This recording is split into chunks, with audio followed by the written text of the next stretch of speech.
I have the distinct pleasure this afternoon, of speaking to you today with this very prestigious panel of individuals that are top of the field of artificial intelligence.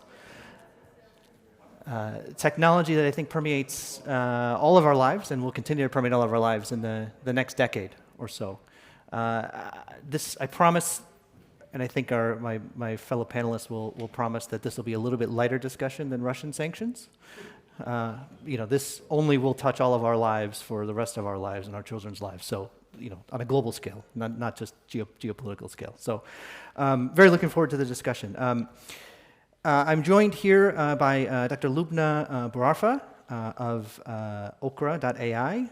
She's a machine learning scientist turned entrepreneur. As you just mentioned, we spoke before, you have recently sold your company. Fantastic, congratulations on that. You are now the chairperson of the AI Innovation Board at Envision Pharma Group, leading the development of AI solutions in the life sciences industry. And to Dr. Bouarfa's left, your right, we have Dr. Marta Sabou, Professor for Information Systems and Business Engineering at the Department for Information Systems and Operations Management here at Vienna University. Your work, as you describe, is situated at the confluence of semantic web and human computation research areas, which you'll have to describe what that means to me. There's a lot of words in there that I don't understand. Very good. And on the phone remotely, we have Dr. Vivienne Ming, co-founder and CEO of Socos Labs, exploring maximizing the human capacity as a theoretical neuroscientist. And these are your words, I believe, Dr. Ming. Delusional inventor and demented author, if that's correct. And I am your moderator today. I'm Vincent Mele. I'm with Otranto Limited. I was formerly with Accenture for a number of years, have focused on CBDCs and digital currency for a long time. I'm also a attorney and consultant and advisor to central banks now with my partner, John Velisarios here. AI is not my direct field. These professionals are the professionals here.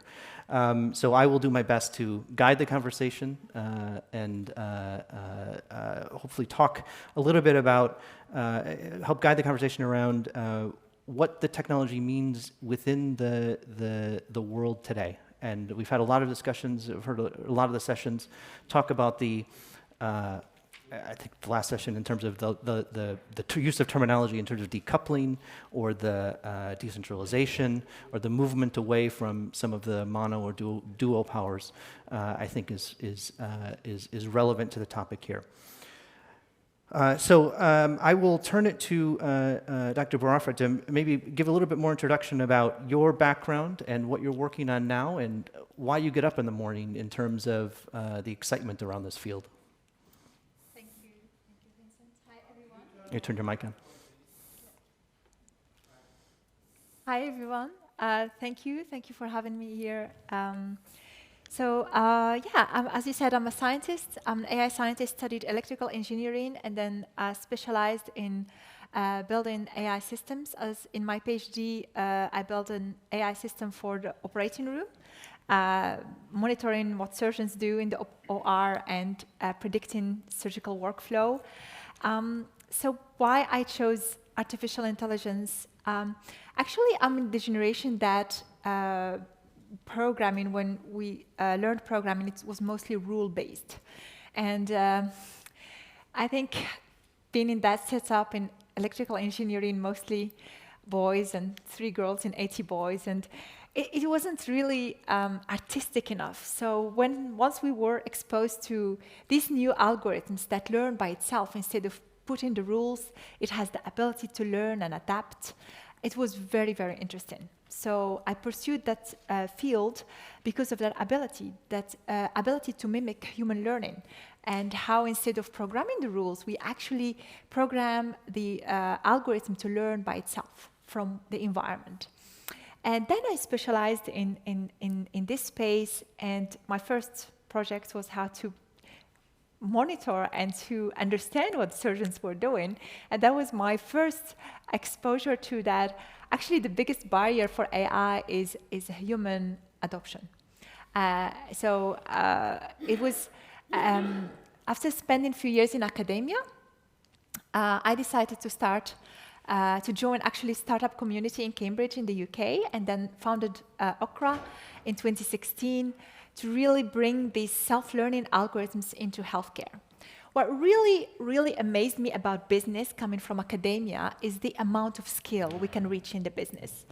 So in academia, when you build an algorithm, you publish about it, that is the aha moment. Yeah. But what it really makes me wake up from bed is like, how can I bring it to practice? How can I bring it to the patient? How can I bring it to really help us to make better impact? Unfortunately, where we see AI being scalable today is not in high impact applications. We saw it mostly in, selling more ads, in personalization of selling more products. But in areas where it has biggest impact, we luckily now we see more and more use of that. But when I started Okra, it was not so much used in healthcare. So I founded Okra with the idea: how can we leverage AI in a B2B setting to help bring innovative treatments faster to patients? It takes 20 years to bring a drug to market. So how can we use this technology to help us bring these treatments that come from the lab faster to patients in need? And that is how we leverage AI across a few areas. First of all, how can we actually predict the value of this treatment in the different countries, the regulated countries? What is the fair value compared to the standard care treatment? Then we use AI to identify where are those key opinion leaders in the market that need to know about this drug and help on the clinical trial side. And last but not least, once the drug is launched, we use artificial intelligence to help bring these drugs to all patients, whether you're in rural area or urban area. How can we leverage these algorithms to find out where are those patients that are going to respond better to these treatments? So we've been playing our music for 7 years until last year, February, we got acquired by a larger company that has actually, interestingly enough, similar verticals to what we had. We had standalone AI products, and they have horizontals that provided services, consulting in those areas. So now we actually spent the last year combining both businesses, their verticals with our AI. Just to give you an example, one vertical is in charge of medical writing, scientific writing of all the studies. They are the market leader in this space. So now, with our AI, with generative language models, we are automating big aspects of that, which means not only there will be cost saving, but we are going to leverage 15 years of data to make sure that these studies are published in the right way. So as you can see, this is like a journey of a company moving from a startup to being integrated in an established business, where this AI horizontal transformation, we're going to see it more and more happening in business. Yeah, fantastic. Dr. Sabou, what have you been working on, and what makes you get up in the morning in terms of this exciting field? Thank you. You can hear me, right? Is okay? Amazing. Really amazing journey. Let me say hello, good evening, and thank you for the invitation. It's really very humbling for me to be here in front of all of you, very smart people who understand economics, finance, politics, and so on. So I'm just a humble computer scientist, I have to say. Really, I studied computer science in Romania. I'm Romanian originally. Then I performed a master in artificial intelligence in Amsterdam. This is when the love story started with artificial intelligence.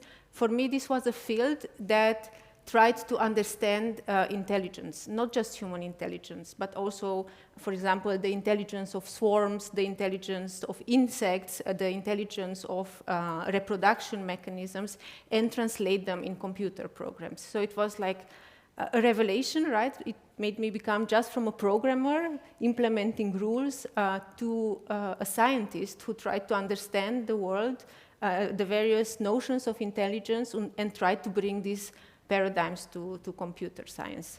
So as I said, I studied a master in artificial intelligence in Amsterdam in 2020, and then I just stayed in academia. I was involved in a big research area known as semantic web that you mentioned. So the idea of the semantic web in around year 2000 was to revolutionize the web. So, you know, the web was invented in 89 at CERN by Tim Berners-Lee, 88, 89. Sorry, 98, sorry, I'm mixing the decade. And in year 2000, it was already quite accepted, but it was not very intelligent, right? It was mostly text and images. So we, together with Tim Berners-Lee, a big research area started on how to make the web more intelligent, how to bring artificial intelligence techniques that were developed from the 50s, the 60s, by the way, to the context of the web. And this basically filled the last 23 years of my work, since you asked what I'm working on, with very interesting applications, right? So one of the big applications are search engines. The technologies that we developed, known also as knowledge graphs, currently are used by Google in the Google search engine. So every time you use Google search engine and you have this nice data column on the side, this comes from a knowledge graph that is based on artificial intelligence techniques developed in the semantic web area. And then I've done a lot of work on Industry 4.0, so on using artificial intelligence techniques to improve efficiency and effectiveness of production. And I mention this because this is something that gets me up every morning. From experience, I realized that there's such a huge gap between the capabilities of the companies that we talk with and the technological advances. Of course, you know, we see Google and Facebook and OpenAI, they are amazing, but the large majority of companies that we talk with, they are still at the beginning of their technological journey. So bringing them up to speed and bringing them to the same level, it's really, really a mission. So this is one thing, and the other thing is I am now professor at the Wirtschaftsuniversität. This is the University for Economics and Business. Prior to this, I was always working at technical universities, right? So I was always working with technical students. But now this is a very interesting setting because I have the opportunity to meet students that don't have a technical background. And I truly think that this is a crucial moment where we need to bring technical education and AI education, of course, not in the depth that you do at technical university, but in some sort of form to non-technical students. So, you know, the future managers, lawyers will have this background and know how to use these technologies. So these are, let's say, the two factors that wake me up even in mornings like today to go to work and continue working. Thank you. And Dr. Ming, same questions. And just in terms of the shape of the room, you are to our left up here on a large screen, so we can see you. Terrific. Well, then I can only apologize for this. AI could solve that problem for you, and you're welcome to try. So I got my start about 25 years ago. My expectation was that I would be a wet neuroscientist, you know, poking wires into cats and running rabies retrovirus through macaques. And instead, I was introduced to a place called the Machine Perception Lab. And with $5 million in funding from the CIA, no less, my undergraduate honors thesis was a facial analysis system that could tell the difference between fake and real smiles. Now, you could imagine what the CIA wanted with that technology.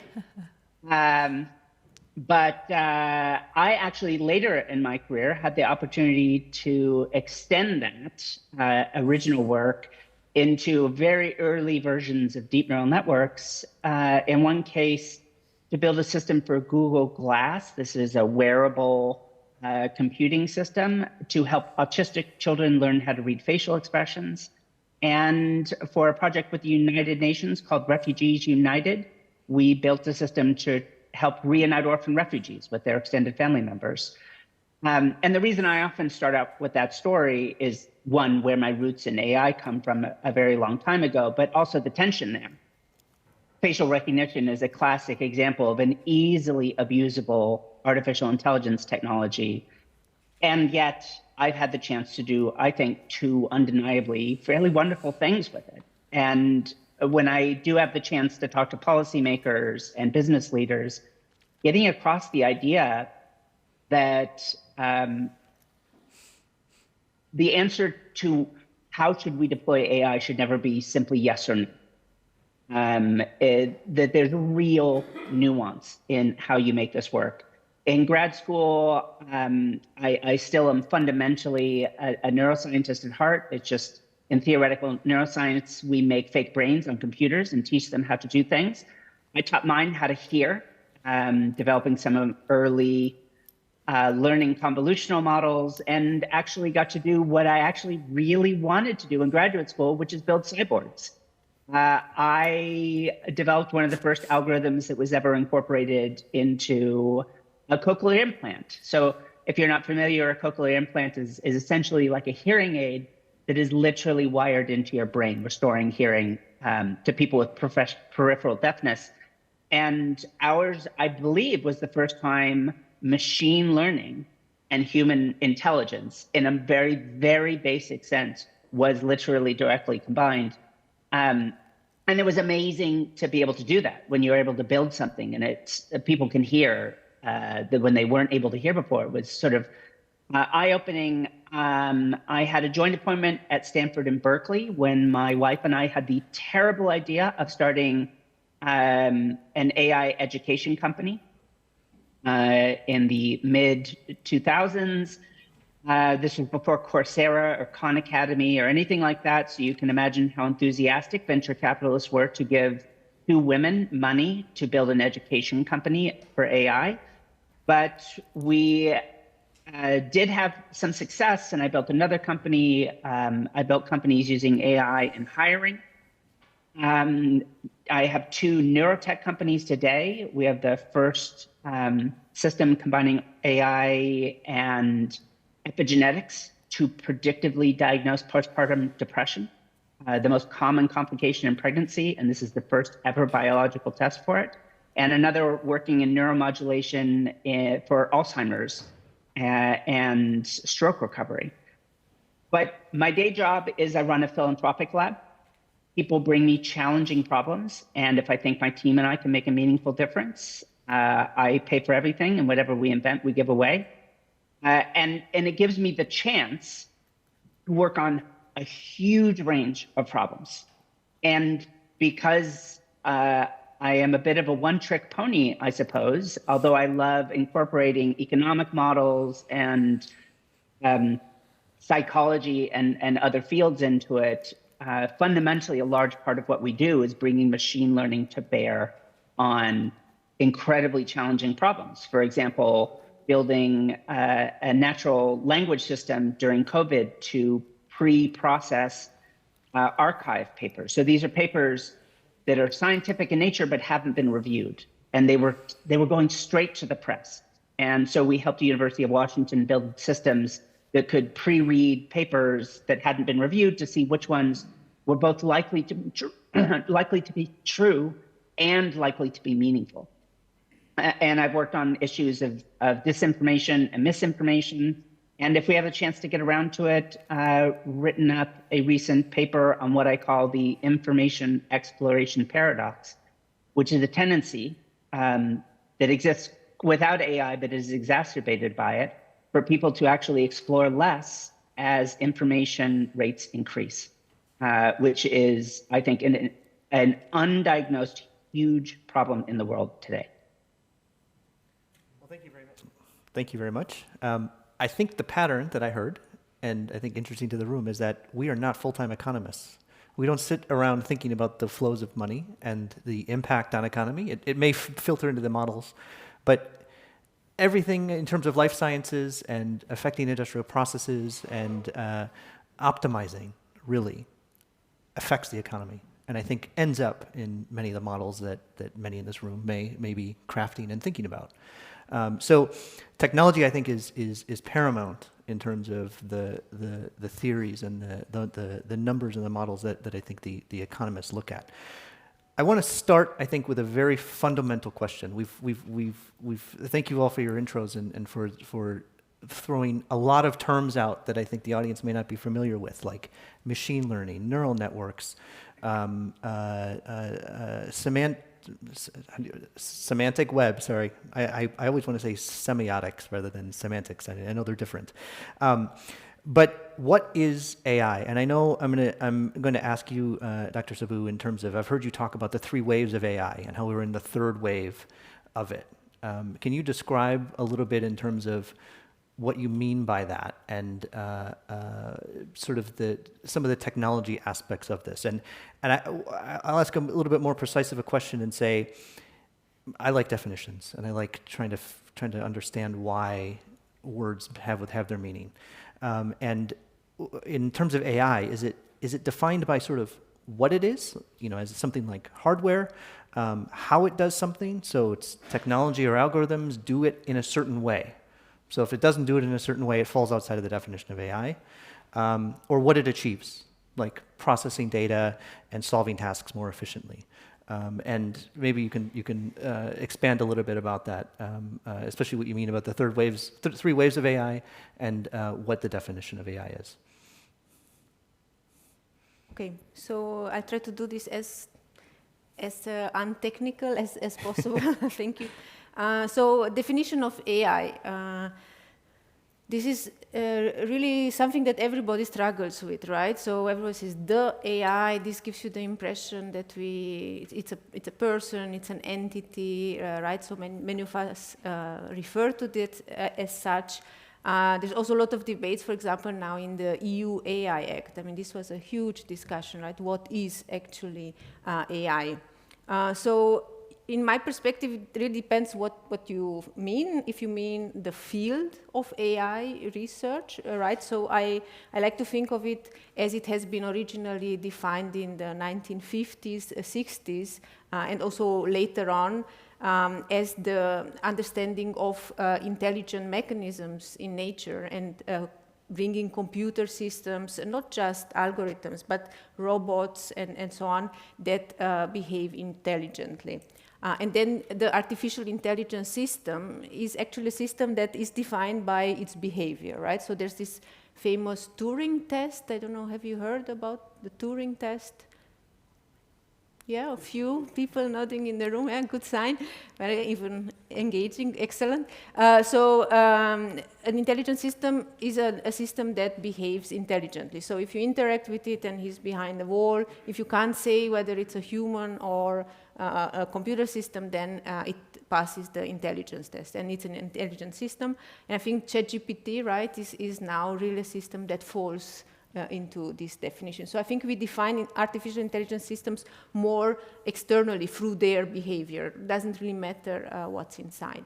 But what I would also like to highlight, one is the definition of the field and of the systems, artificial intelligence systems, is artificial intelligent techniques, right? Because the field of AI in the last 70 years, amazing, 70 years, has led to a broad range of techniques. As you say, Vincent, we just threw a few of the scary terms to the public. So to me, this is like a very valuable contribution of science that we should, I call artificial intelligence. So all the techniques that have been developed in those 70 plus years. So I hope this defines or confuses you even more about the term of artificial intelligence. This is the terms that I use and how I feel can be defined quite intuitively. Now to the 3rd wave of AI. So I have mentioned working on something called the semantic web, right? And Loubna also mentioned that at some point computer programs and artificial intelligence programs involved a lot of rules, right? Writing a lot of rules. Indeed, one way of understanding intelligence is the capability to follow rules and to reason logically, right? So if you look at intelligence as the capability to reason in a logical way, then you think of a certain set of techniques. So there was one let's say, trend in AI and a set of corresponding techniques that take this notion of intelligence as their guiding principle.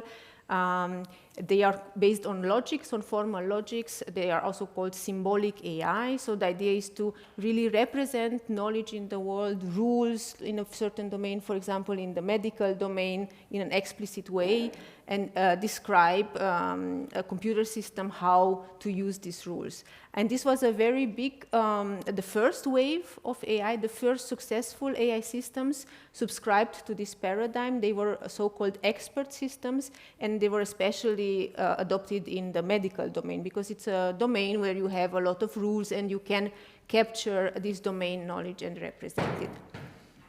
This was in the 80s, 90s, but then, as Loubna said as well, from 2000, 2010, we saw another area of artificial intelligence emerging. This area sees intelligence as the possibility to learn very quickly from data, so to identify patterns in data without really thinking too much. And the area is called machine learning.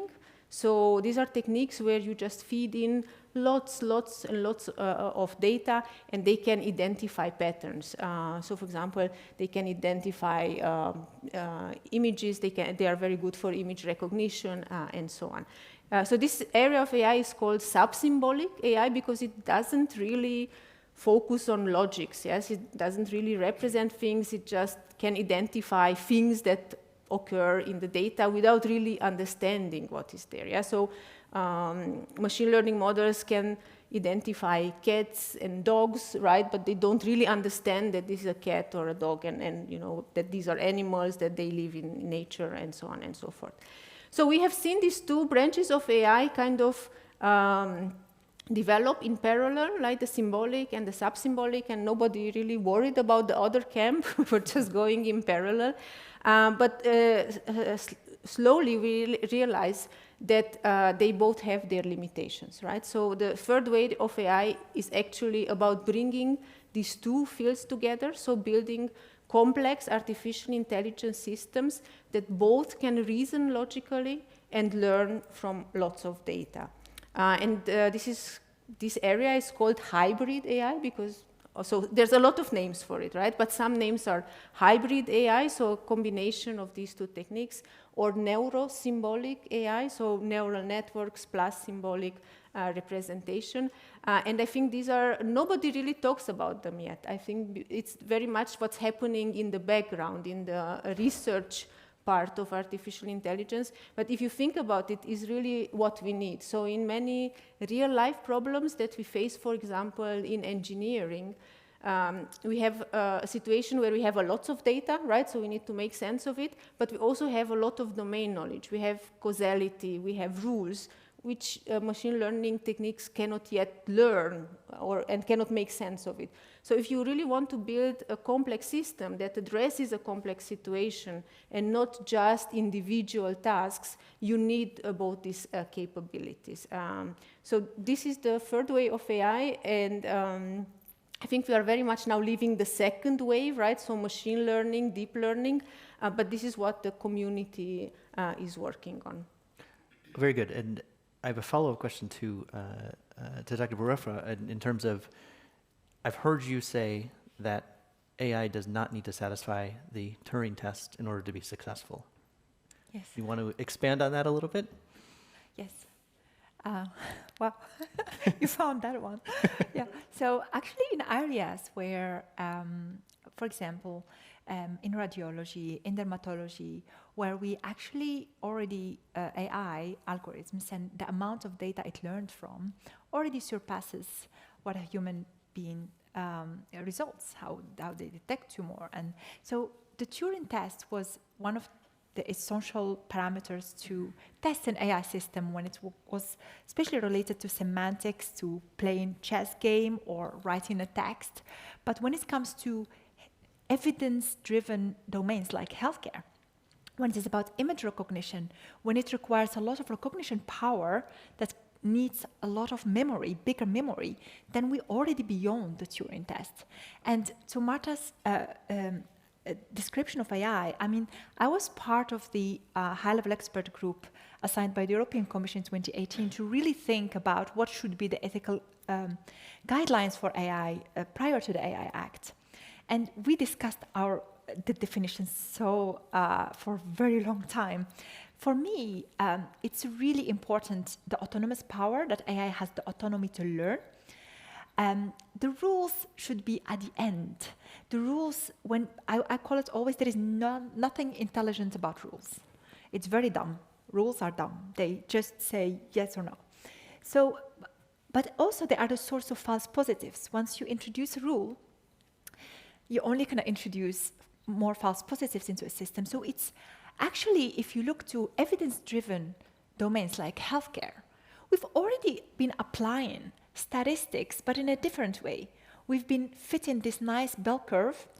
Clinical trials is selecting samples randomly, fitting a Gaussian distribution, and saying, if there is a significant difference between the control group and the placebo group, then this drug works. But we've been doing it at once, and we made big assumptions. We made assumptions that samples are random, that there is no bias from humans, that there is everything perfect. If you fit this bell curve, you can make this deterministic and generalized decisions, yeah? White and black. But the world is not like that. And in medicine, we proved it wrong. We proved that even with the best inclusion and exclusion criteria, picking the samples, making sure this cancer patients have no diabetes, have no this, and selecting it for, we still get symptoms down the line. We still get adverse events down the line. Why is that? Our real world is so beautiful. Everything is interconnected. And actually, one of the discoveries that really fascinates me in the world of machine learning and AI and pattern recognition is that the distance between 2 points in the real world, the shortest distance is never a straight line. It is in Euclidean space, but in reality, working with surgeons to reach an organ, if you go straight line, patient is dead. You can't go straight line. When we move between countries, the most carbon-free path between 2 points is not always a straight line. Even in a human relationship, imagine 2 men are in love with the same woman. The distance to the same woman is close, but the distance between 2 men is infinite. So I'm just giving you examples from reality. So what's really fascinating is in the field of pattern recognition and machine learning, we discovered different types of distance measures that doesn't obey the Euclidean distance, which means we can measure what is close and what is far from different spaces. And that helps us to get to what is similar in this context. And that is, to me, the essence of machine learning and artificial intelligence. Rules, I personally don't consider it at all AI. We had a discussion at the high-level group. Some people saw rule-based systems as artificial intelligence. To me, that was the third industrial revolution that has nothing to do with the new era we're entering in. Yes, sometimes we do have to put rules, but I say always, we only do that when it comes to compliance, to obeying the law, to obeying some rules that we agree as humans, values that we should obey. Otherwise, we are actually doing something that can lead us to much bigger consequences. And Dr. Ming, what are your thoughts on definitions, but also these very interesting points that you've heard? Because I'm often talking to non-experts, I sometimes prefer a very simple definition, which is artificial intelligence is any time an autonomous system is making decisions under uncertainty. If there's no uncertainty, for example, the process of a factory line, where you might have a robotic arm moving car doors in certain ways in a repeated fashion, or if a form gets submitted to a government repository and it automatically, based on the data included, gets sent to different departments, we might call that robotic process automation. But how fast should this car be going as it makes a left turn on a rainy night? I have a resume in front of me. Should this be forwarded to a human for analysis is a funny looking little blob on an X-ray, cancer or an artifact or an innocuous benign growth. None of these have absolutely right answers. They have better and worse answers. And uniquely, this has been sort of a human domain for almost all of our experience. But for, the ability of occasionally of a dog or another trained animal to be able to make certain kinds of interesting decisions. For example, my son has type 1 diabetes, and there are dogs trained to smell low blood sugar conditions. Largely, this was us making these decisions. And now that's not the case anymore. As has been stated, deep neural networks. So this is very much very modern day, starting about 2006 with the earliest versions of these models, then beginning to enter business around 2012. And now if we're talking about the most famous face of artificial intelligence in the world, which would be GPT, these are massive networks, neural networks. But I'm going to push back on one thing that has been said. No model ever has beaten the Turing test or even come close. And again, this is a thing people always are happy to debate. There's an endless discussion, but I'm going to be super nerdy about it. The Turing test is there's a human being and a machine hidden away from you, and they are both trying to convince you they are the human. And I've done this with my kids and GPT-4. I've done it with my students.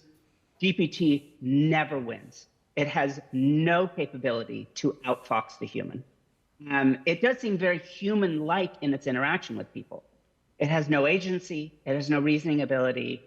What is amazing about GPT, and I'm not going to be biased here, we'll throw Bard in from Google and Claude from Anthropic. Amazon's going to have its own coming out soon. Baidu is going to have a Chinese language version. There's a lot, and there's a bunch of open source versions. Facebook has one. What is amazing about large language models, as they are called, is they are the world's most sophisticated autocomplete.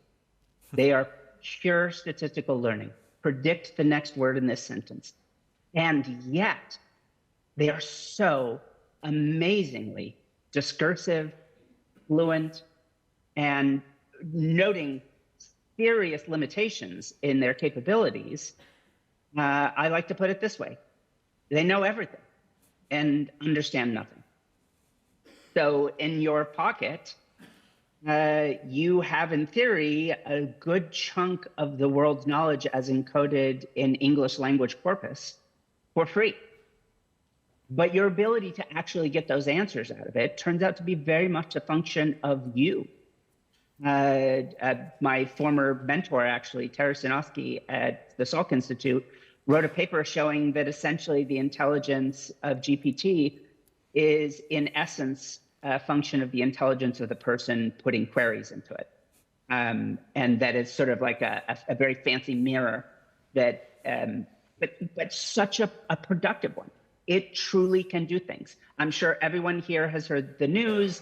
GPT-4 can pass most of the US bar exams for legal licensing. It can pass most of the medical licensing board exams in US states.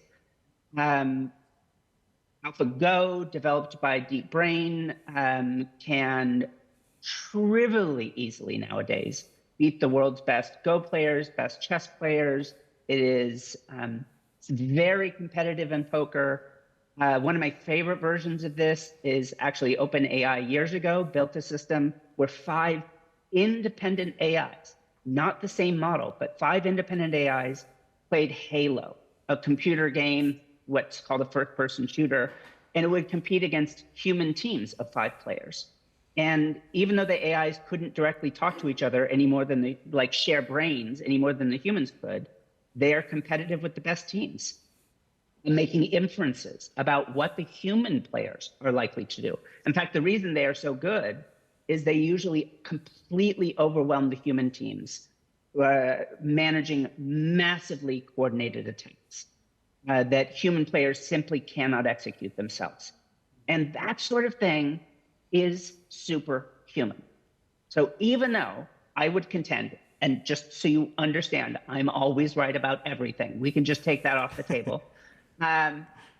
Even though I contend that it has no true reasoning ability, no agency, and doesn't pass the Turing test, it is undeniably better than humans at a wide range of tasks, many tasks on which our economy is based, in which we made promises to people. If you go get a university education, you will have a guaranteed job for the rest of your life.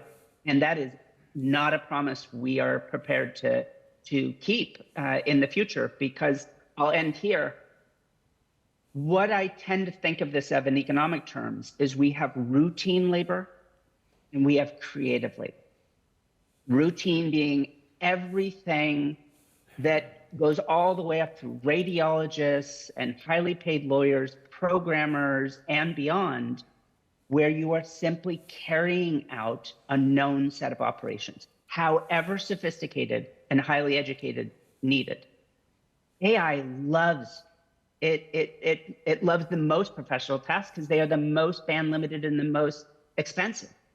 Automating farm labor has some genuine benefits, but it's expensive. You got to build a robot. You have to, human beings are already incredibly cheap. That's a terrible thing to be true about the world.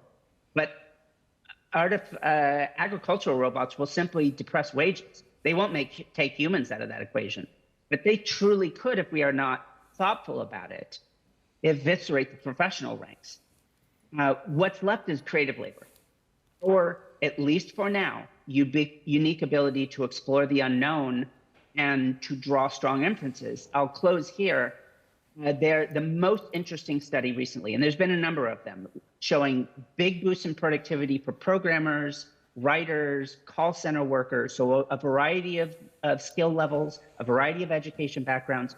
Almost all of the productivity boost is reserved for relatively low skill, inexperienced workers. That's an interesting note.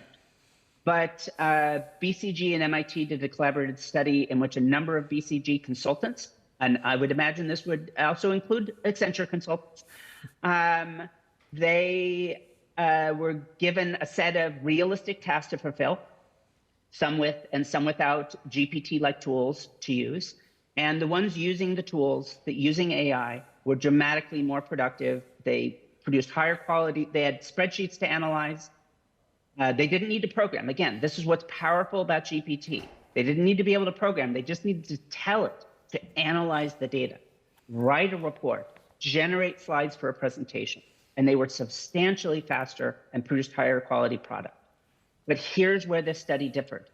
They then asked those consultants, now, what should your hypothetical client do about this? And the ones using AI were worse than the ones that weren't using AI. So in the routine, we see huge productivity gains. In the creative labor, we actually see people performing worse when they use AI. And we need to take some cues from that information and thinking about how this applies to our economies, to labor productivity.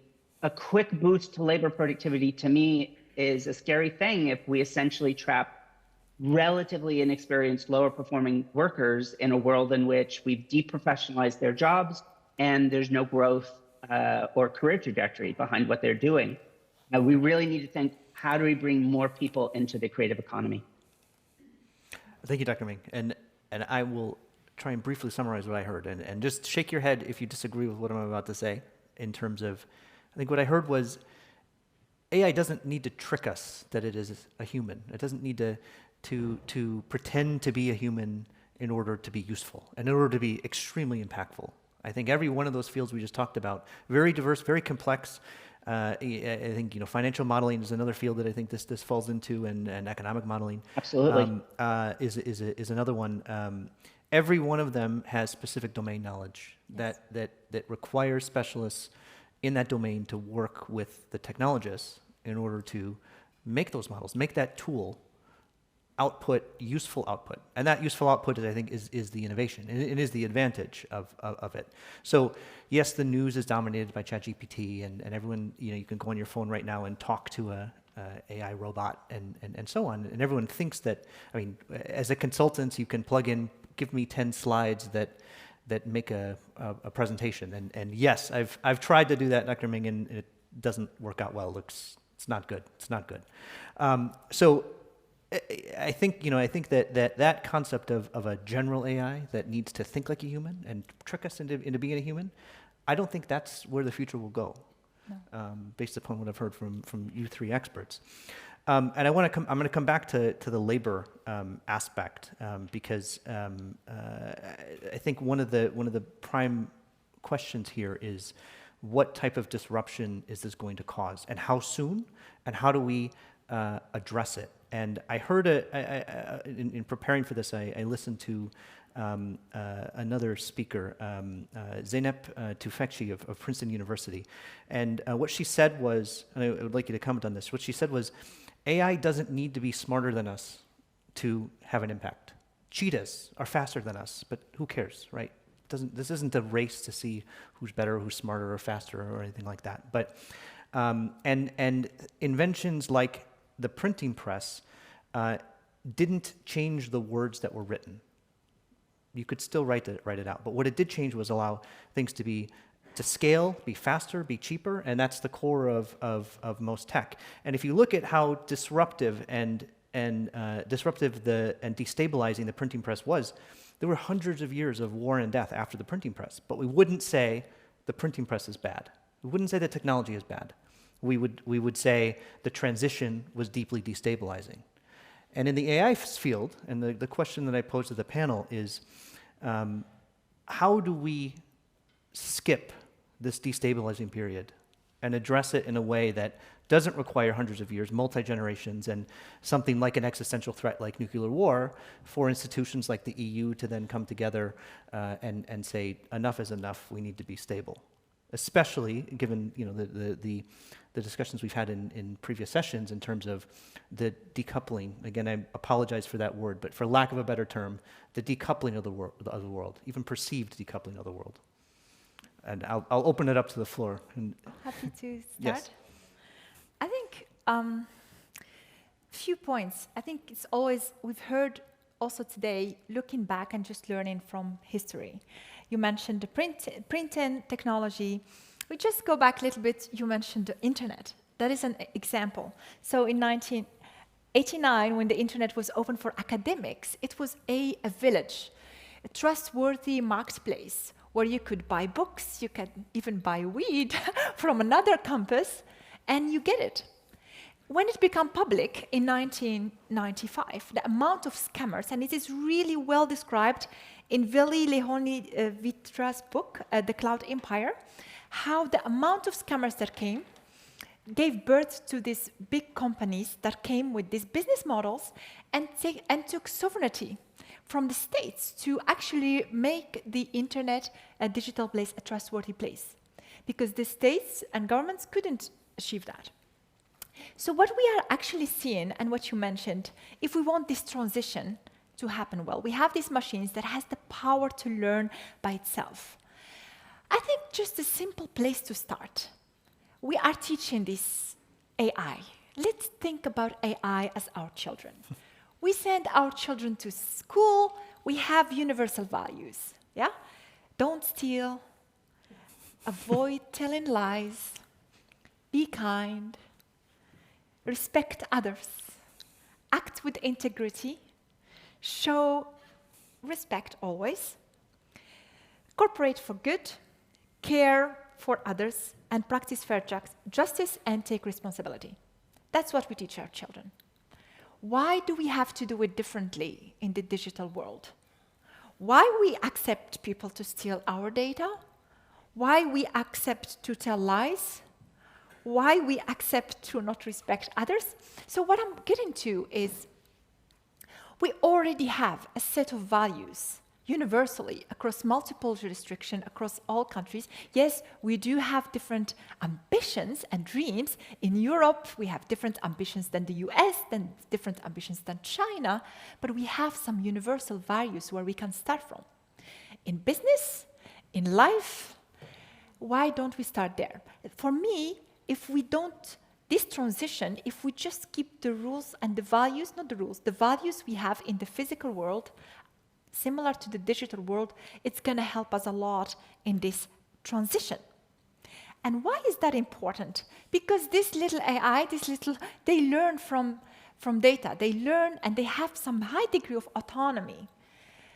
And in order to have this symbiotic relationship that was described by both my co-panelists, we need to have these universal values. We cannot have, I was born in 1983. The world population was 4.7 billion. We're now 8 billion. But we're not going to go in the exponential curve as we used to. We will have more AI by the end of this millennium than humans. So we need to get the values right. I think that's a good starting point, and I would love to leave space. Let me ask, has any institution actually been able to implement those values outside of AI? I think some sectors that are highly regulated, I mentioned, for example, healthcare, where, for example, when we use large language models, we know these models are amazing in creating synthetic data, which also results in high hallucinations, which is more data that's not real. Because we're in evidence-based industry, we need to make sure the facts are more important than how beautiful the story is.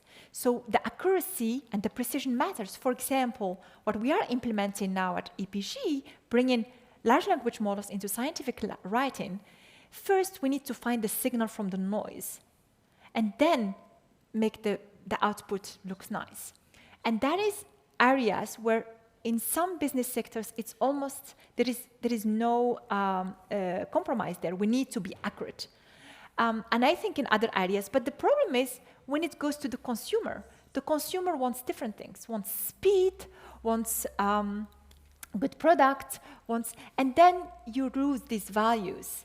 Then we become, and what is actually really beautiful about AI is that is outcome driven. We've been living all this, all the industrial revolutions, we've been volume driven. The consumption is how much we consume, how much products. And now we saw how much we harm the planet. And we are in an era that we have a technology that can predict in healthcare which pill will work for you. So instead of paying for the pill, we pay for getting better. And we can have this not across healthcare. Imagine across all products we have. We will have not so much waste, and we will live in a symbiotic relationship with nature. Companies, businesses can have, instead of running a business with assumptions from the past, we can have a forecast on a P&L for the future, which means we can actually have a great product market fit, and we can deliver products that are needed in the market. So we have this opportunity now. It's not only disadvantages. We have this opportunity now to do that. So, but the problem at the moment is that we are actually choosing the wrong outcomes. Instead of choosing, we want zero hunger, we want carbon-free industries, we want maximum patients to be healthy. We are choosing selling more ads, getting more likes, getting more votes. So, and by picking these outcomes, then we create these little AIs that are actually optimizing for the wrong outcomes and are breaking all the values we've been teaching ourselves. Steal because we need to win. Tell lies because you need to get more likes. Don't be kind because it's not going to help you so much. And that is the dilemma. We need to be picking the right outcomes, and we need to just start. Let's use the same rules we have in the physical world as a start. So I want to stop just for a moment, and I want to get some audience participation for a moment. Wait, not questions yet. But I want to ask, how many, raise your hand if you are optimistic about the outcomes that you believe AI will provide us as society? Optimistic. It's very good. It's probably about more than half the room. More than half the room. That's fantastic. You may have tainted the pool a bit. Biased the pool just a bit, but that's good. No, that's fantastic. Because my follow-up question would be, if the models are based upon inputs that we essentially generated from us, can they be better than us? Even from a technical standpoint, can we encode those values in a way that a machine can take those inputs and come out with better outcomes that say If we are inherently biased and inherently subject to disinformation, how can we build a model that solves that? If you don't mind my jumping in, please. I am, you might say, radically moderate. I'm not a futurist. I don't make predictions about the future, but I certainly see choices. And in economic terms, we have a variety of choices related to AI, for example, substitution or complementarity. And over again, we strongly choose substitution over complementarity. That has strong implications for the impacts on our economy and ourselves. But interestingly, given everything we just went through, and believe me, I wouldn't be working in this field for the last 25 years if I didn't believe good can come of it. But interestingly, let me take two concrete examples and show that on some level, if the internet was a big game theoretic model, if it was the prisoner's dilemma or ultimatum, we have just given the game to the defectors. And the EU, compared to the US and China, has done more to try and sort of break down on that. And yet, there's a fundamental challenge here. So one concrete example isn't per se an AI example, it's social media. But I think big, large, complex technologies, they share, we can think of them as intelligent systems.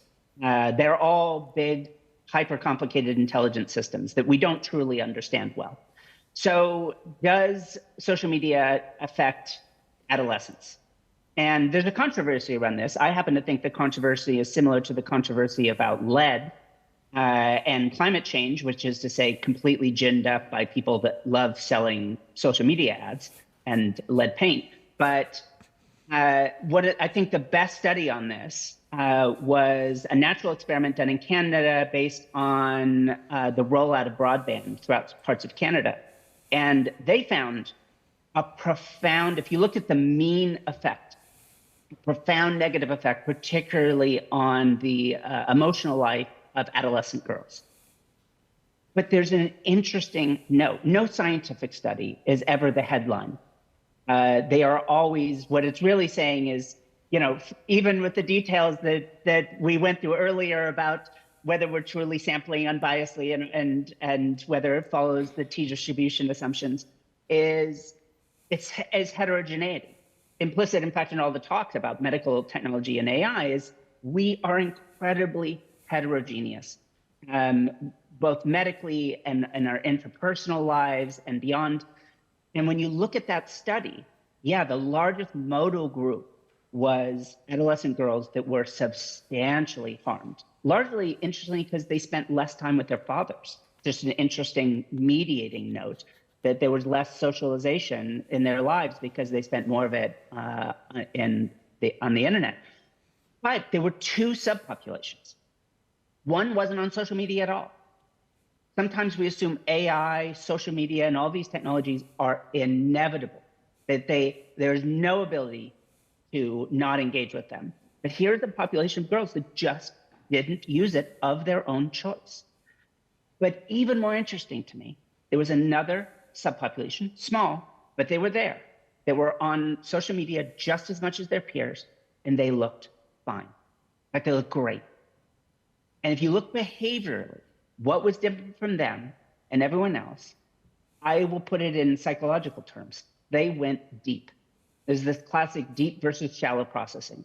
When they were on Instagram, they'd stop every now and then and think, why do I like this picture? Why don't I like this one? Why is this TikTok video interesting? That tiny little behavioral difference turned into a huge outcome difference. Interestingly, we can look at senior citizens and see something similar. When mobility is lost later in life, it is a big negative predictor for near-term health outcomes. But even in mobility-limited populations, individuals that sat back and passively streamed information, like videos, versus those that actively explored the internet, the active explorers had substantially lower mortality over the next 4 years. These were human choices. So the one little bit that I want to push back on, but I also want to make part of the narrative is we chose Facebook. There were other social networks we could have signed up for. We chose Google and the ads that it supplies. We chose TikTok and Baidu. We chose Amazon and Alibaba. We can complain about what they brought into our lives and the harm that's been done. But they exist because they won that market. And I'm not saying that as a positive, just as a truth. If we understand that it's not, had someone had a more noble algorithm behind those things, those companies existed and they're out of business, or more likely they got bought.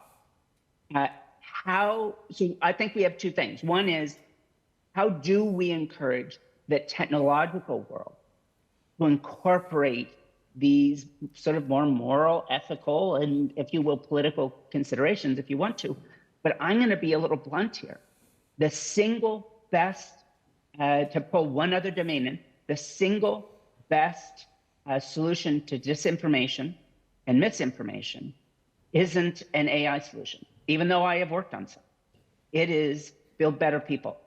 We want to be lied to. And people have figured out how to use technology to target that desire. We have to extinguish that in our citizens. We have to have people that are rationally engaging with the world and are skeptical of themselves as much as everyone else. And right now, if we think AI will solve those problems, absent us making improvements in our citizenry, we are fooling ourselves. Yeah, thank you. Thank you very much. I want to talk, like I said, I come back to the labor issue, because the pushback against AI and technology is not a new one. And I think Dr. Sabou, your comments that this type of computing power and this type of process optimization, I'll simplify it, in a way, goes all the way back to the 1950s.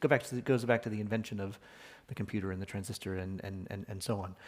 So the desire to process information faster and the processing of information has continued to propel faster and faster and grow faster and faster. And I'm always drawn. I was born in 1984, and the year 2000 was very formative period of time, and I read an article in Wired magazine by Ray Kurzweil about the future of technology and the human-centric aspect and the relationship with technology. And he introduced me to Neo-Ludditism, or this goes back to the Luddites in England in the early 19th century. They were a group of people, skilled workers, textile workers who were working in factories, and the factory owners decided to replace those skilled workers with looms and machines. And they violently started destroying machines.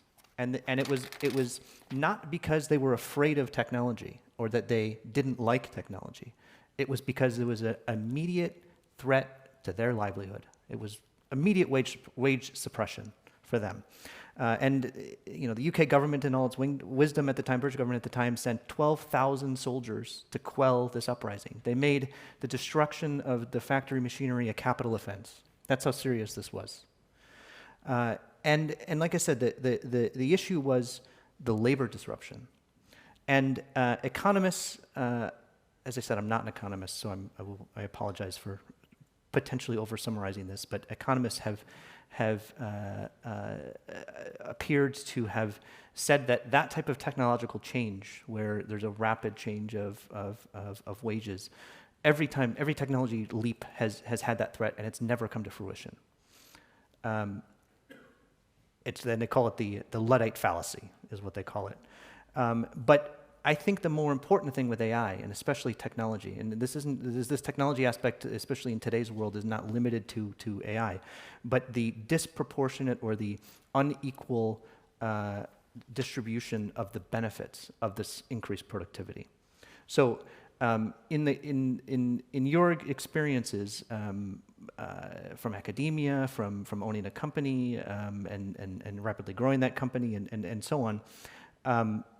How do we ensure that the benefits of this prosperity that is promised, this optimism that more than half this room believes, how do we ensure that is equitably distributed in a way that doesn't just concentrate risk in either the big cloud players, which are mostly American, or in individuals, say as CEOs of companies?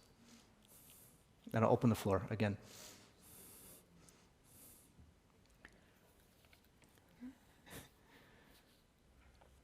So I venture now in very unfamiliar territory, but you will forgive me.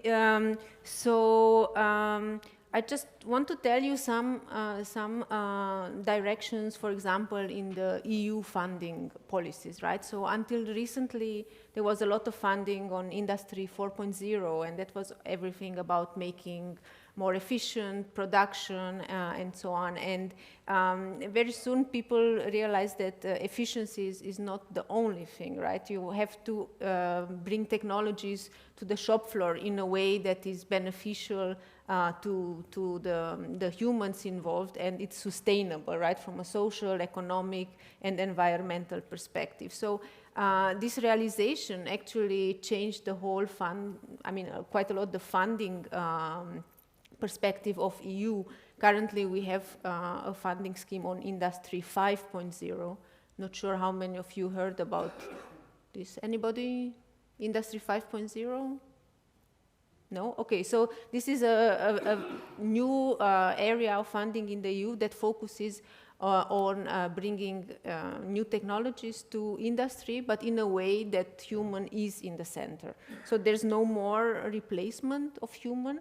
It's more AI and new technologies in general are there to team up with human workers and improve their productivity. So I think we are being very, very careful, both in terms of high-level politics in the EU, but also we as researchers to look not just efficiency, but also effectiveness and what will be the long-term effects of this technology use. So we have, for example, projects that work on human-machine teaming, right? How you team up robots and humans, or algorithms and humans, and how you can achieve the best of both worlds. So people are being very careful, let's say, about this. And the other thing about the disproportional distribution of the benefits.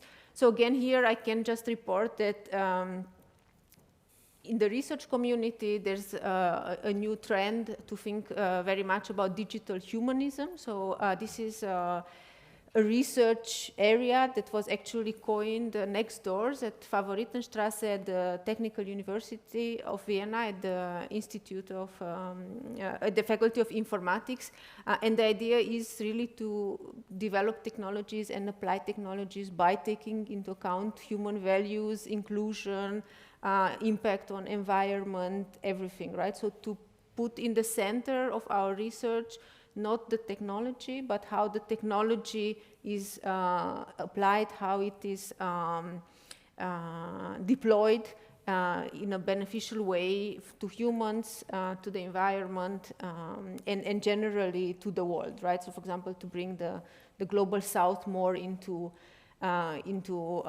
this area, to collaborate with researchers there. So this is the two things I can say.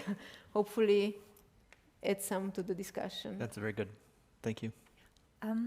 Yeah, I can add to that. I think your question around how can we leverage this technology to create a kind of equal distribution of work and relevant jobs for the future.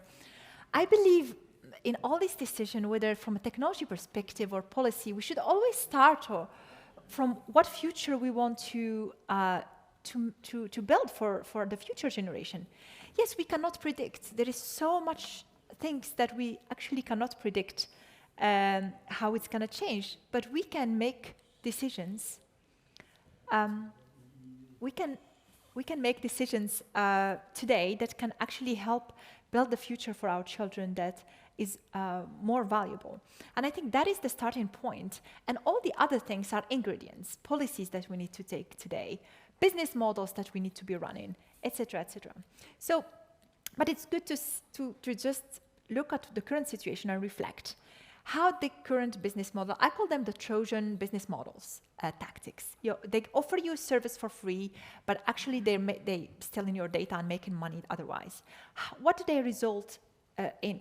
So the gig economy that we created today Actually, if we looked at AI replace mundane tasks, well, humans executing mundane tasks in the gig economy, they are cheaper than machines. That's why they are doing it. So we actually created a bigger layer of our demographics, delivering pizzas and delivering other goods, because AI is actually more smarter in personalizing what goods the others buy. And so is that the future we want? Otherwise, we can look 10 years from now. We heard creativity, strategy, art. There are some jobs, actually some tasks that AI cannot take from us. And we need to leverage that human side of intelligence and emotional intelligence. And we need to drive that much more. And humans are by nature, despite all what is going on in the world, we have an intention to do good. And we have moral aspects. Even when we talk about healthcare, what tasks to automate, what tasks to live for the human, there is a moral duty for doctors. You cannot let the machine deliver a message to a patient, because every culture has a different moral code. So I think starting from that future, how we want, what we want for our children, and going backwards is very important. So there's an opportunity here, you see. It's There's an opportunity sort of to define and reset and learn from our mistakes, what we created with these business models today. And if we're talking about regulating, AI is a tool. As much as we want bias, but that's all technical parameters. What is really important is, can we regulate business models? Can we, if you buy an apple, you get an apple. You don't get an apple with a monitor, with a camera, watching you, what you're doing in your home. Because the intention matters. Because when we are using a system, an AI system, our intention matters. I'm using this system to diagnose a patient. I know that I am but if I'm using a platform to talk to my friends, I'm really not thinking at that moment that I'm going to share data about my health, about my personal life, about the intention here. And that is the manipulative element that we see these business models are scaling. And that is the part that I believe we have an opportunity to reset and to look what that future we want for our children, for healthcare, for education, for the economy, moving to volume-based economy, less waste, carbon-free, and then design the technologies that matters. Dr. Ming, I'm going to ask you our last question before we go to Q&A, rather than let you respond to that one. And my last question is, I promised that the audience here that I would make it a little bit lighter than the sanctions discussion, but I think that there is a question in terms of the points of control of this technology, and whether it's regulation, whether it's import and export controls of technology. I mean, if we go back decades, we remember the time that encryption as an algorithm was tightly controlled by the Americans in terms of export controls. But now we're seeing things like microchips and technology and manufacturing capability of those chips. Set aside the data for a moment, right? The data and the data is a separate discussion in terms of that. But in the financial world, we know that SWIFT is a pinch point, and that's where many of the say sanctions and control is put. So, multi-part question in terms of, do those pinch points exist, and is there anything we can do about them? Well, it's already alluded to and brought up here specifically. There's maybe half a dozen companies and arguably 2 countries that control the large-scale AI infrastructure of the globe. In some sense, that's very much a pinch point. Now, I can take a jailbroken version of Facebook's large language model and spin that up on my own servers. But interesting, when I say my own servers, they are in fact owned by Amazon and maintained by them. And I'm just trusting that they're not looking at what's going on inside of that. So, we could look at those as potential control points, because the infrastructure to run these very large models at scale is a limiting factor. But not everything requires such a large model. Not everything requires an entire high-performance data center to execute. So there are different points of control. It was actually just at a talk I gave recently, I commented on another speaker who had called for democratizing AI. And I have come to be very much not a fan of the term democratization. If we had a democracy around gun control in the United States, we would have rational laws about gun ownership, which for me might well include no gun ownership. When you democratize gun ownership, then a bunch of beefy guys holding rifles with bump stocks are standing out in front of polling booths on November 4th. That's democratization. It is essentially extreme libertarianism. Whoever can get away with it has a right to do it. And we've allowed this to happen. In fact, that's the root. I will be honest, I think that's a lot of the root of AI and hacker culture. Not unique to the United States, but born out of hacker culture around the world, is if you can do it, then you had a right to do it. If someone was dumb enough to give you their information, then I have a right to do with that information whatever I want to. I'm in neurotech. If you're scared of AI, you should be looking at neurotechnologies and what we can do there, because that should really get you worried. Of the 16 largest neurotechnologies companies, every one of them in their data and privacy agreements holds the right to your data that was literally coming out of your brain. And 15 of them explicitly reserve the right to sell it to third parties. And that includes Elon Musk's companies and many others. I'm not a big believer in direct legislative regulation.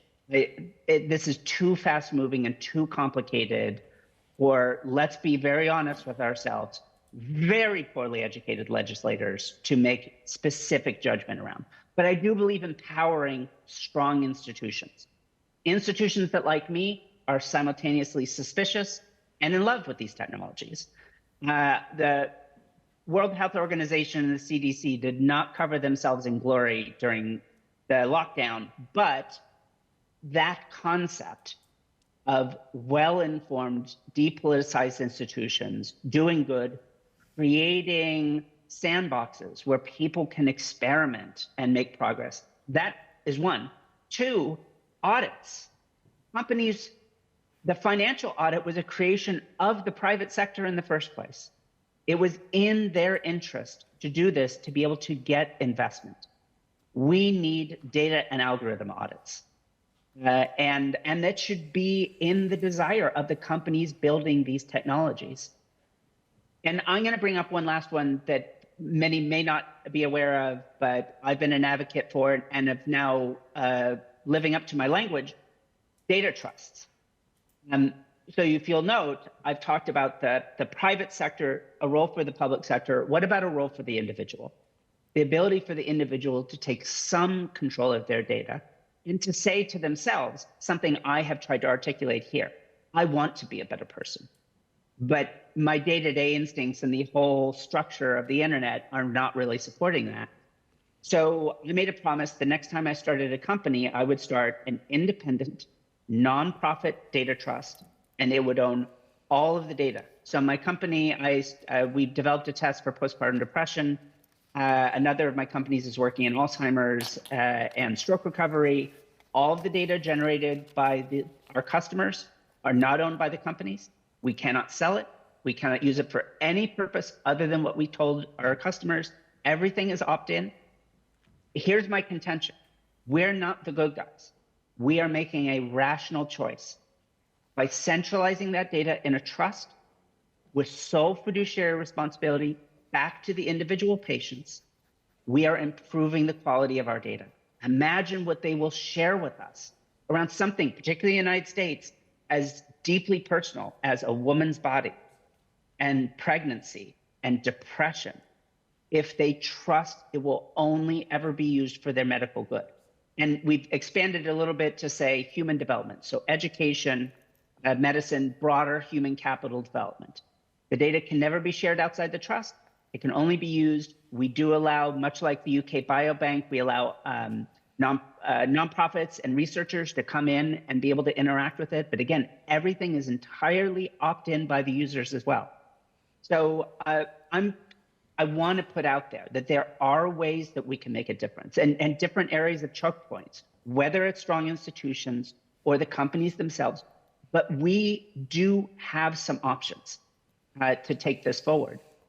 In our case, the data will only be used for human development purposes. Someone could say that to us, and our trustees are affirmatively saying anything happening inside the trust is for human development. If you wanted to go sell your data to Facebook, feel free to use that on the side, but this data we are holding won't be used in that way. And in this way, I hesitate to use the word empowering, because it's not as though the individual person is doing something with their own data, but at least they are able to make a decision about how the data will be used. That's a kind of collectivized decision. It is much more of a democratic decision than a democratized one. And I'd like to contend that that's big. I also want to throw out one tiny last point on the last discussion. If you look at a report by Atur Nasimoglu at MIT, it used to be for most, since Bretton Woods, that labor demand tracked with skill. As education increased, demand increased. Over the last 30 years, that's completely changed. Massive peaks in demand at the very lowest and the very highest skilled jobs, negative demand in between.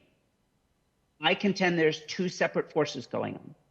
One is deprofessionalization. So work that used to be done by higher skill workers gets pushed slowly down to a larger population, lower cost workforce, down to the very end where dishwashers and elder care, it's unfortunate elder care is treated this way, but at that level, it's not worth automating at all. But the other force is not that it's not high skill labor, because if you look at the absolute highest skill, it's not just engineers and elite doctors, it's also managers, high level managers, which I don't want to call that a zero skill job, but it isn't necessarily that you went to school for 12 years to learn how to do it. These are jobs that demand resilience, creativity, they demand perspective taking and analogical reasoning. I built a company where we analyzed the data of 122 million people working around the world to decide who should get jobs. And our finding was, it was not the skills, it's not the hard skills claimed on your resume. They predicted nothing. The university you went to predicted very little once we accounted for these other qualities. It is the qualities that make us human. Quantified, measured, as best as we could in our hacky way, things like resilience, working memory span, growth mindset, and these others I've listed, they were the things that were predictive of quality of work. And one of the coolest, perspective taking was equally predictive for software developers and salespeople. Much less common in software developers, I will freely admit, but just as predictive. And understanding we need to build humans, not teach every kid how to program, not teach everyone about AI, even though that was the policy statement of the last 10 years. We need better humans. You want to invest in AI, invest in people. It's a fantastic conclusion. I'll make one statement in terms of what I've learned, and I think what I've put together is that my optimism arises from the fact that everything we just talked about, this was not about disrupting any of the incumbents. This was not about or replacing SWIFT or central banks or healthcare. This was about optimizations and help in those institutions that are already there. So those institutions can be improved, and those are the institutions that need to adopt this technology in order for I think, society to have those benefits. So I know we're at time, but a few questions. I think we have some time for a few questions. We'll start. Yeah.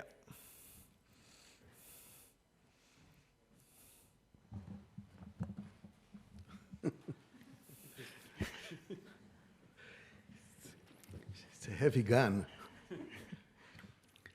Thank you very much. This was indeed a very fascinating discussion. I have a few quick remarks. First, an anecdote. Many, many years ago, probably in the previous millennia, I was participating in a roundtable discussion in Davos where the discussion was the future of AI. And at the end of it, the question was to the audience, what do you say about it? And the guy came, I'm a labor union person, and I will not support anything that hurts my constituency. Ginny Rometty, who was at the time the CEO of IBM, tried to calm him down by saying, instead of thinking of AI being artificial intelligence or alternative intelligence, which is as I crowd you out, call it augmented intelligence, in which case I'm really going to help you. And he actually voted for AI, so we know one way. But the real point I want to say, you mentioned the printing press, which is really a way to say that there are discrete changes that change fundamentally the way we do things, and they are fantastic.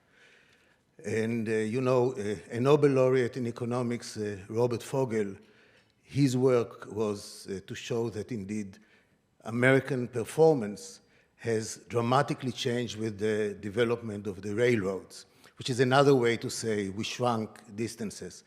But still, the horse users protested. So there are always losers and gainers. We are now in Vienna, and the forefather of Austrian economics was a Frenchman called Frédéric Vassière.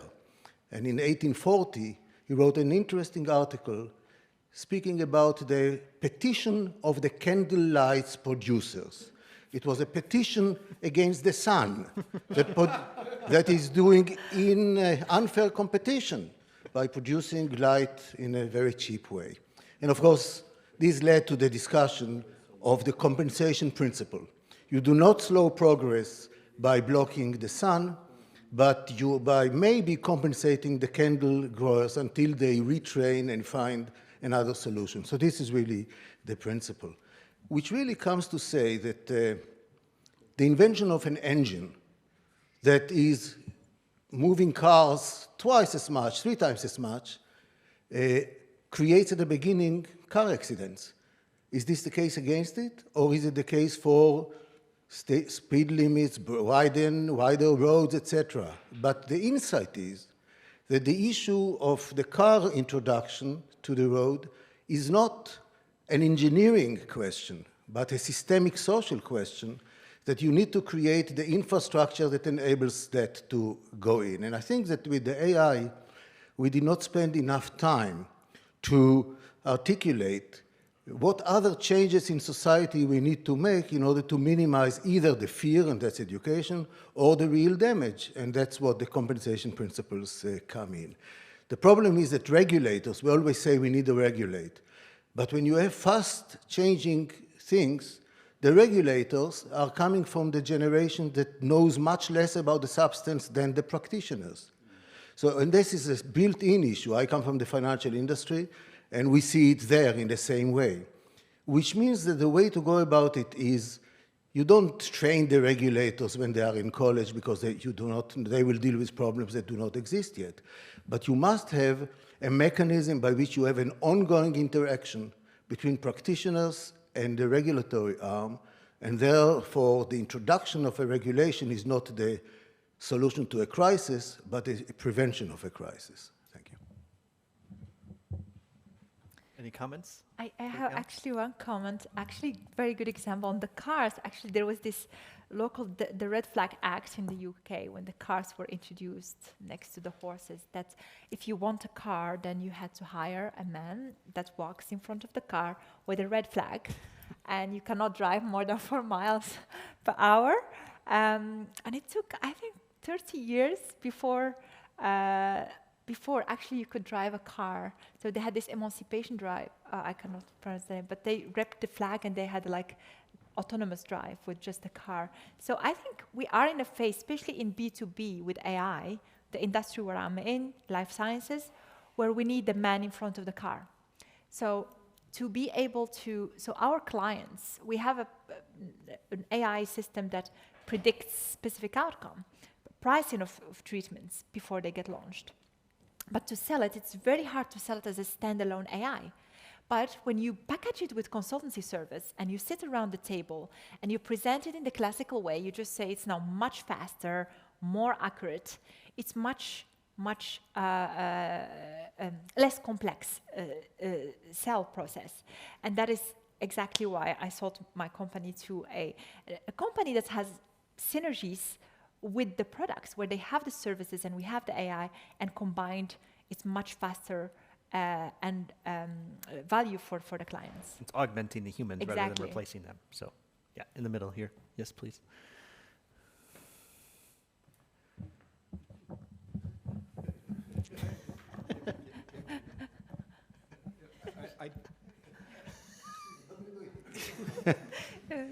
You're going to do this? Yes.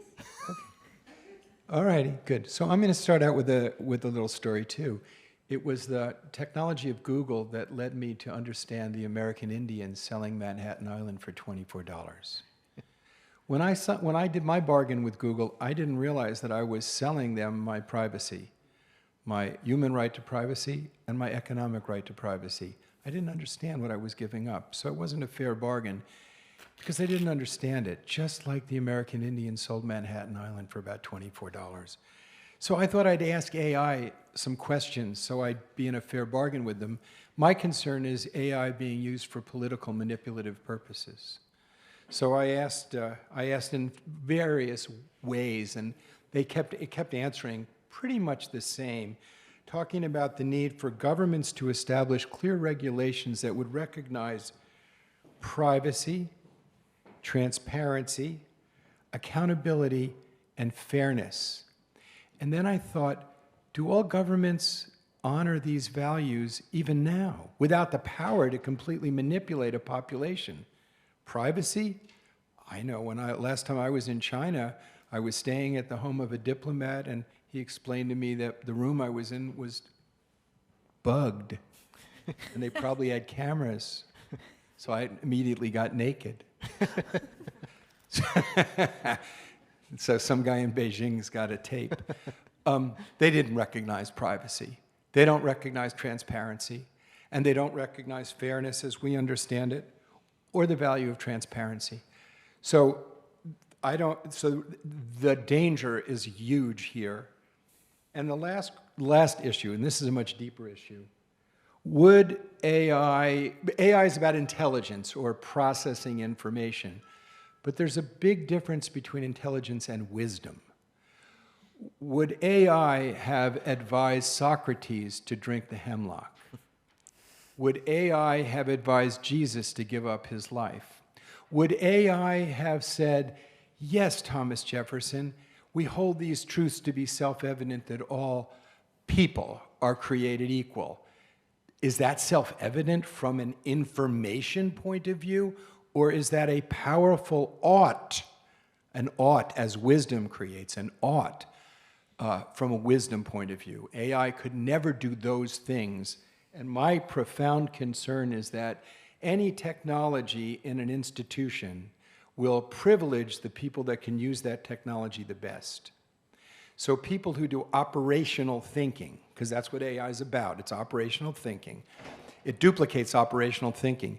People who can do operational thinking best, not value-driven, insightful thinking, will be privileged in those institutions. And that's fine in the fashion industry, and it's fine in transportation, and it's probably good in healthcare, but it's really dangerous in military planning.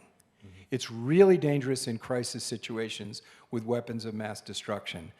That's my concern. Can I add to that as well? Thank you so much. And your insight, I didn't say, if you guys were in charge of AI, I'd be very comfortable. Yeah. Well, we could say one thing right up front, given what you said.